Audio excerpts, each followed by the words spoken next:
அனைவருக்கும் வணக்கம். இன்னைக்கு ஜூன் 5ஆம் தேதி. இயற்பியல் நோபலர் ஹோலோகிராஃபியை கண்டுபிடித்தவர் டென்னிஸ் கபார். ஹோலோகிராஃபி தொழில்நுட்பத்தை கண்டறிந்த விஞ்ஞானி டென்னிஸ் கபார் ஹங்கேரியின் புடாபெஸ்ட் நகரில் 1900 பிறந்தவர். இளம் வயதிலிருந்தே அறிவியல் பரிசோதனைகளில் மிகுந்த ஆர்வம் கொண்டவர். சகோதரருடன் சேர்ந்து வீட்டிலேயே சோதனை கூடத்தை அமைத்து எக்ஸ் கதிர்கள், கதிரியக்கம் குறித்து ஆராய்ச்சி செய்தார். இறை நம்பிக்கையோடு வளர்ந்தவர் பிற்காலத்தில் தன்னை நாத்திகவாதி என்று கூறிக்கொண்டார். முதல் உலகப் போரின் போது வட இத்தாலியில் ஹங்கேரி நாட்டு பீரங்கி படையில் பணிபுரிந்தார். பெர்லினில் உள்ள சார்லோட்டன்பர்க் தொழில்நுட்ப பல்கலைக்கழகத்தில் மின் பொறியியல் பயின்றார். கேத்தோடுன்னு சொல்லுவாங்கள்ல, ஆனோடுனா பாசிட்டிவ் நேர்மின்வாய், கேத்தோடுனா எதிர்மின்வாய். கேத்தோடு கதிர் ஆசிலோகிராஃபை பயன்படுத்தி உயர் மின்னழுத்த கம்பிகளின் பண்புகளை ஆராய்ந்தார். இதன் மூலம் எலக்ட்ரானிக் ஒளியியலில் அவரது ஆர்வம் திரும்பியது. ஆசிலோகிராஃப், எலக்ட்ரான் மைக்ரோஸ்கோப், டிவி கதிர் டியூபுகள் ஆகியவை பற்றியும் தீவிரமாக ஆராய்ந்தார்.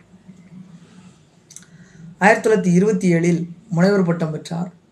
யூதரான தான் ஜெர்மனியில் இருப்பது ஆபத்து என்று அங்கிருந்து வெளியேறினார். பிரிட்டிஷ் தாம்சன் ஹியூஸ்டன் நிறுவனத்தில் வளர்ச்சித் துறையில் பணியாற்றுமாறு வந்த அழைப்பை ஏற்று 1933 இங்கிலாந்து சென்றார். இங்கிலாந்து பெண்ணான மர்சோரியை 1936 திருமணம் செய்து கொண்டு 1946 பிரிட்டன் குடியுரிமை பெற்றார். முப்பரிமாண ஒளிப்படவியலை, ஹாலோகிராஃபிக் ஃபோட்டோகிராஃபி என்ற முப்பரிமாண ஒளியியலை 1947 கண்டறிந்தார்.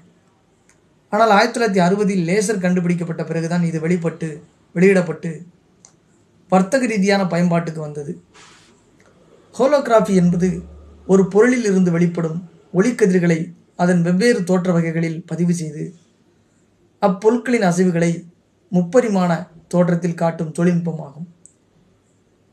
ஹோலோகிராஃபி என்பது ஒரு பொருளில் இருந்து வெளிப்படும் ஒளிக்கதிர்களை, லைட் வேவ்ஸ், அதன் வெவ்வேறு தோற்ற வகைகளில் பதிவு செய்து அப்பொருளின் அசைவுகளை முப்பரிமாண தோற்றத்தில் காட்டும் தொழில்நுட்பமாகும்.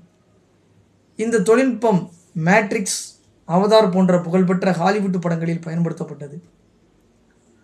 இரகசிய தகவல் சேகரிப்புகளுக்கு சிறந்த பாதுகாப்பு முறையாகவும் ஓவியக்கலையில் மெருகூட்டல் சம்பந்தமான விஷயங்களுக்கும் பயன்படுத்தப்படுகிறது. கலப்படத்தை தடுக்க பெருங்காய டப்பா, பனியன் தொடங்கி பத்திரப்பதிவுகள் வரை ஹோலோகிராஃபி ஸ்டிக்கர்கள் தற்போது பயன்படுத்தப்படுகின்றன. தன் ஆராய்ச்சியை ரீஹோலோகிராஃபி என்ற பெயரில் தீவிரமாக்கி தொடர்ச்சியாக பல ஆய்வுக் கட்டுரைகள் வெளியிட்டார். லண்டன் இம்பீரியல் கல்லூரியில் இயற்பியல் பேராசிரியராக பணியாற்றினார். இன்வென்டிங் தி ஃபியூச்சர் என்ற நூலை 1963 வெளியிட்டார். லேசர்கள் குறித்த ஆராய்ச்சிகள் வளர்ச்சி அடைந்ததால் ஹோலோகிராஃபிக் முப்பரிமாண ஸ்டிக்கர்களும் தயாரிக்கப்பட்டு புழக்கத்துக்கு வந்தன. ஹோலோகிராஃபி கண்டுபிடிப்புக்காக 1971 இயற்பியலுக்கான நோபல் பரிசு பெற்றார். எண்ணற்ற விருதுகள், பல பல்கலைக்கழகங்களின் கௌரவ டாக்டர் பட்டங்கள் இவருக்கு வழங்கப்பட்டன. நம் அன்றாட வாழ்வில் தவிர்க்க முடியாத அங்கமாகிவிட்ட ஹோலோகிராஃபியை கண்டுபிடித்த டென்னிஸ் கபார் 79 வயதில் 1979 வருஷத்தில் இறந்து போகிறார். கரெக்டாக பிறந்தது 1900, கிட்டத்தட்ட 19ஆம் நூற்றாண்டு முடிஞ்சு 20ஆம் நூற்றாண்டு தொடக்கத்தில் பிறந்திருக்கிறார். ஹோலோகிராஃபியை கண்டுபிடித்த டென்னிஸ் கபார் அவரை நம்ம இன்னைக்கு சந்திச்சிருக்கிறோம். மாபெரும் ஒரு முக்கியமான ஒரு ஆளுமை. மற்றபடி வேற ஒன்றும் சொல்வதற்கு பெரிதாக இல்லை.